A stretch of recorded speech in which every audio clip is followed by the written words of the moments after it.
Assalamualaikum warahmatullahi wabarakatuh. Perkenalkan, nama saya Titan Oli Maharani dengan NIM 2363 dari kelas 1. Di kesempatan kali ini saya akan menjelaskan tentang alur pemeriksaan spesifik selain data konkret, PMK 15, dan RSE pemeriksaan. Eh, untuk tahap pertama yaitu Kepala UP2 menetapkan nomor kasus pemeriksaan.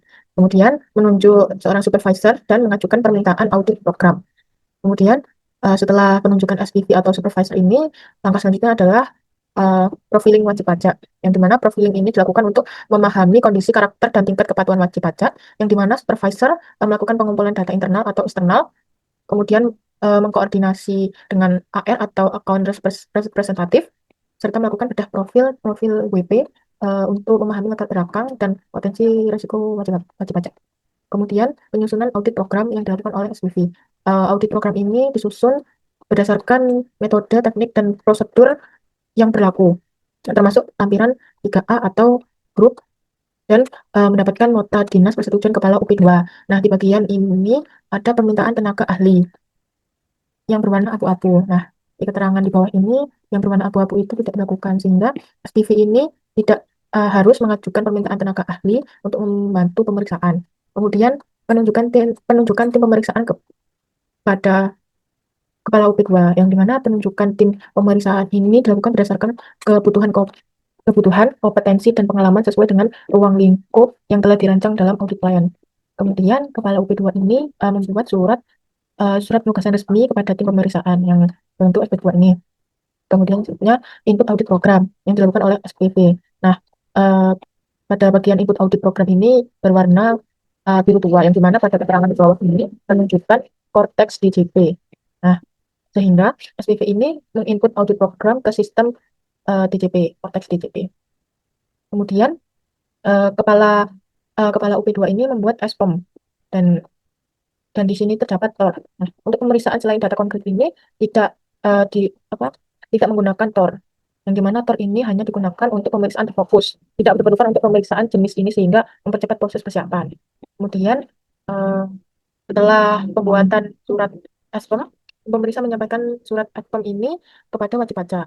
Surat SPOM ini disampaikan saat mulainya pemeriksaan melalui secara langsung, atau melalui pos, atau melalui ekspedisi, atau elektronik TPA. Kemudian setelah surat disampaikan, tim pemeriksaan mulai melakukan permintaan atau meminta dokumen dan data elektronik.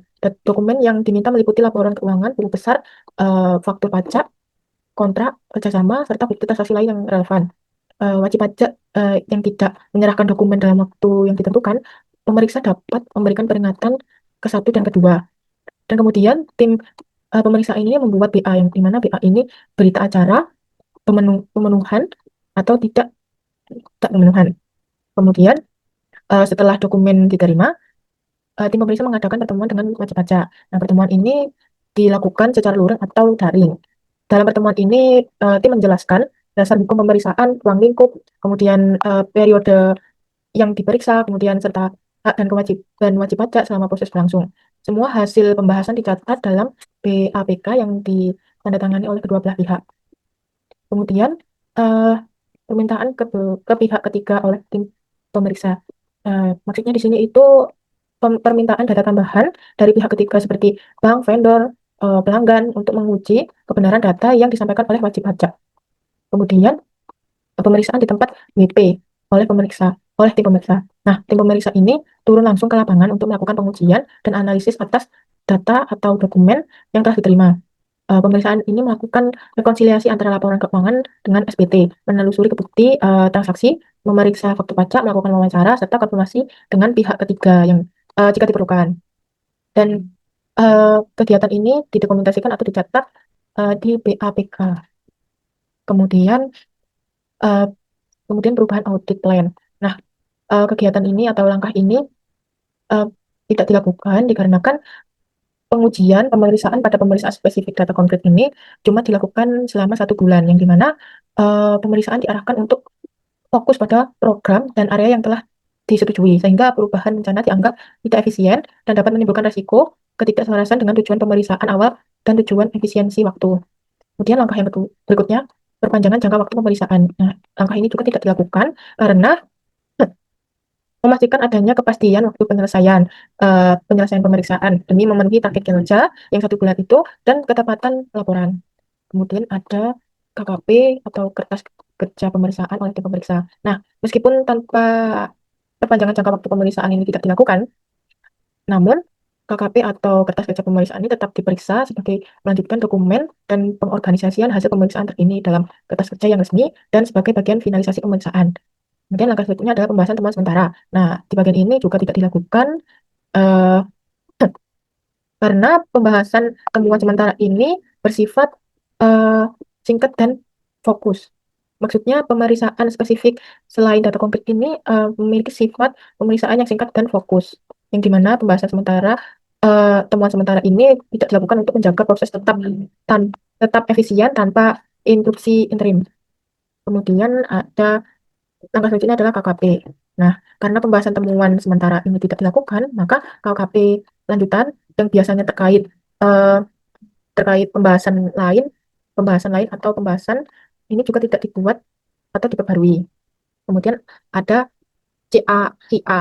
CAHIA. Nah, quality assurance melalui CAHIA ini tidak diaplikasikan untuk pemeriksaan jenis ini karena tingkat kompleksitas yang relatif lebih rendah sehingga dianggap cukup tanpa pengujian mutu eksternal dari CAHIA ini. Kemudian satunya adalah SPHP oleh tim pemeriksa. Setelah bukti lengkap dan pengujian selesai, tim pemeriksa menyusun SPHP ini yang disampaikan ke wajib pajak yang wajib memberikan tanggapan maksimal 5 hari kerja sejak SPHP ini diterima. Kemudian langkah selanjutnya adalah undangan PAHP oleh tim pemeriksa. Nah, tim pemeriksa ini mengundang PAHP untuk membahas hasil pemeriksaan. Dibatasi dalam 3 hari kerja 3 hari kerja sejak tanggapan SPHP atau berakhirnya batas waktu tanggapan.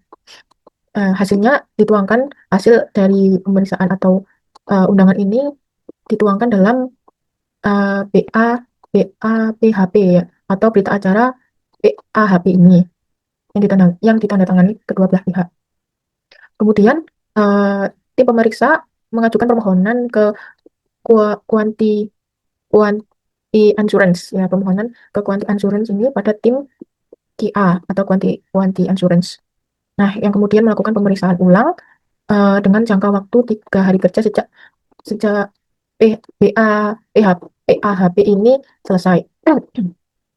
Setelah QA atau kuransi quality insurance ini selesai dan hasilnya memuaskan, LHP atau laporan hasil pemeriksaan disusun oleh tim pemeriksa sebagai hasil final pemeriksaan. Kemudian tahap akhir adalah laporan administrasi quality insurance atau PAHA. Melalui melalui melalui PAHA ini sebagai penutupan kegiatan ini adalah PAHA ini atau sebagai output dari prosesi pelaporan atau pemeriksaan ini adalah laporan administrasi quality assurance ini. Kemudian pengembalian dokumen WP yang dimana pengembalian dokumen WP ini uh, yang dipinjam selama proses pemeriksaan ini, pengembalian ini dilakukan setelah PAHA ini selesai dan disahkan. Sekian dari penjelasan alur pemeriksaan spesifik selain data konkret PNK15 dan RSI pemeriksaan. Jikalau ada salah kata, saya mohon maaf. Assalamualaikum warahmatullahi wabarakatuh.